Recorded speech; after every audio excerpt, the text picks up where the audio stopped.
उस कार्यकाल में किसी भी प्रकार के किसी के लोकतांत्रिक अधिकार पर प्रहार वोट के लिए किया होता तो इमरजेंसी के बाद के चुनाव परिणाम कुछ और रहे होते। वो परिणाम दूसरे नहीं थे।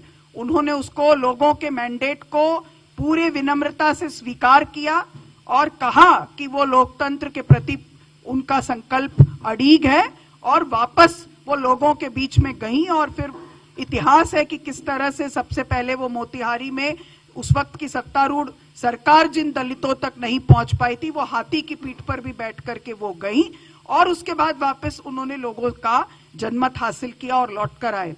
ये उसका प्रसंग नहीं है, लेकिन मैं आप सबको अनुरोध करूंगी कि कभी कुमार केतकर साहब की किताब को जरूर पढ़ना चाहिए कि पूरी दुनिया भर की वैश्विक परिस्थितियां उस वक्त क्या थी, किस तरह के अधिनायकत्व का माहौल उस वक्त चल रहा था और किस तरह के अमेरिकी अधिनायकत्व के शिकार बहुत सारे दूसरे देश थे जो नाम देशों से जुड़े हुए थे, जो गुटनिरपेक्ष देश थे, और किस तरह की परिस्थितियों के चलते फिर उनको ये करना पड़ा। लेकिन उसके बावजूद भी उन्होंने एक संवैधानिक प्रावधान को लागू किया और फिर उसको विड्रॉ किया और वो लोगों के बीच में चुनाव में गई। उसके ठीक विपरीत जो इधर आज हमको देखने को मिलता है, ये सरेआम चोरी है। हरियाणा में 8 सीटों पर, वो सीटों का नाम मैं आपको पढ़ती हूं, उचना कल्ला, दादरी, असंध, होडल, महेंद्रगढ़, सैफू, घरौंदा और राई, ये 8 असेंबली सीट है जिसमें कांग्रेस पार्टी जो है 32 वोट से लेकर 4000 वोट के बीच में बीजेपी से हारी है। यानी कि 8 सीटों में हमारा वोटों का अंतर जो हार का रहा है वो 22,779 है, 22,779। और इसमें जब पता लगाया इन्हीं सीटों में तो पता चला कि जैसे कि वो ब्राजीलियन मॉडल का प्रसंग सामने आया, हालांकि उस मॉडल ने कहा है कि उनको नहीं पता चला कि उनके फोटो का मिसयूज हुआ। 22 वोट पड़े 10 पोलिंग बूथ में राई असेंबली के, जहां कांग्रेस सबसे कम वोटों से हारी। और 25 लाख की वोट चोरी के बावजूद भी कांग्रेस केवल 8 सीटों में केवल 22,000 वोटों से चुनाव हारी। और उसके बाद ये जो डिटेल आया, हरियाणा में करीब 2 करोड़ वोट चोरी, 25 लाख। अगर आप डुप्लीकेट वोट की हरियाणा में बात करें तो वो डुप्लीकेट वोट थे 5,21,619, 5,21,619 डुप्लीकेट वोट्स। जबकि इलेक्शन कमीशन ऑफ इंडिया के पास डुप्लीकेट वोट्स को डिलीट करने का ऐप मौजूद है, लेकिन वो ज्ञानेश जी उसका संज्ञान नहीं लेते। 223 वोट जो है वो 2 बूथ में उसी फोटो के साथ चले गए। 223 votes in 2 booths with the same photographs.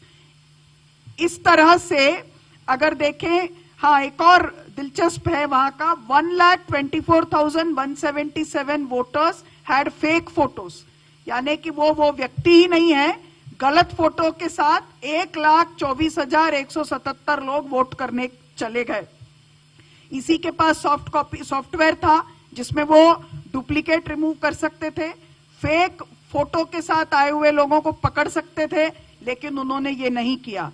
इस चुनाव को 77 के बाद वाले चुनाव से कंपेयर करके देखिए, जहां पर लोगों ने फ्रीली जाकर के वोट किया। और यही लोकतंत्र की ताकत होती है कि कोई कितना भी बड़ा लीडर क्यों ना हो, जिनको भले ही दुर्गा का अवतार उसके 5 साल पहले ही कहा गया था, उनके गरीबी हटाओ पर उनको लैंडस्लाइड मेजॉरिटी दिया गया था, लेकिन इस देश के गरीब ने तय किया कि उनको वो जो किया गया वो पसंद नहीं आया और उन्होंने रिजेक्ट किया। और उस रिजेक्शन को पूरी ह्यूमिलिटी के साथ कबूल करके लोगों के बीच वापस जाकर उन्होंने अपने लिए दोबारा मैंडेट हासिल किया, जो 80 के इलेक्शन में उनको वापस मैंडेट मिला। तो इसमें और उसमें ये फर्क है कि वहां उन्होंने एक संवैधानिक प्रावधान का इस्तेमाल किया, हालांकि उसकी भी आलोचना हुई। हम उसकी यहां पर आज उसका पक्ष या विपक्ष की बात नहीं करते, लेकिन यहां अघोषित इमरजेंसी चल रही है।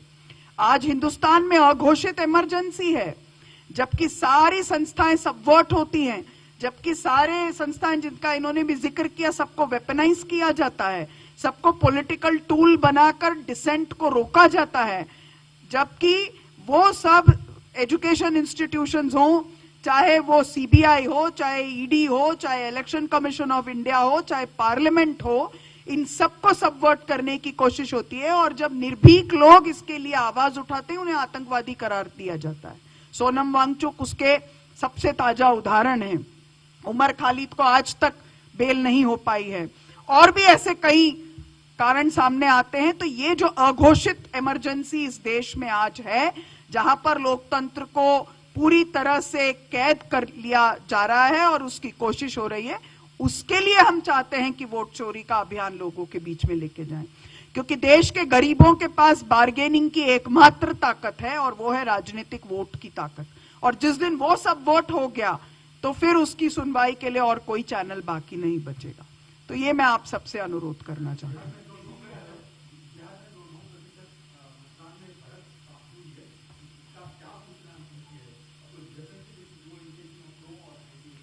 Right now, it is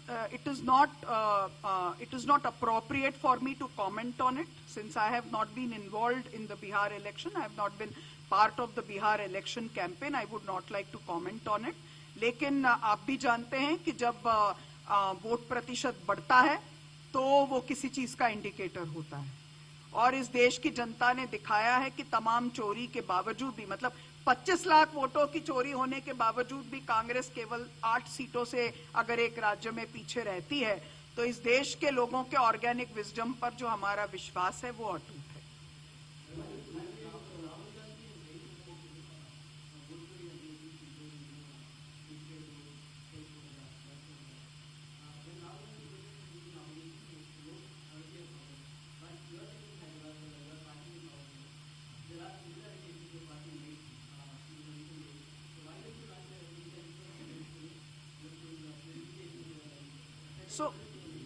So we fully believe in taking everyone together and setting the electoral revising the electoral roll, and it is an ongoing process. You know this very well कि BLO के जरिए और BLA के जरिए ये ongoing process होता है।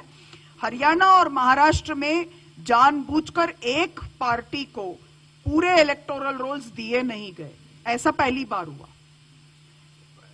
ये भी पूछा जा सकता है कि आपके पार्टी के इलेक्शन एजेंट्स क्या कर रहे थे, BLA क्या कर रहे थे।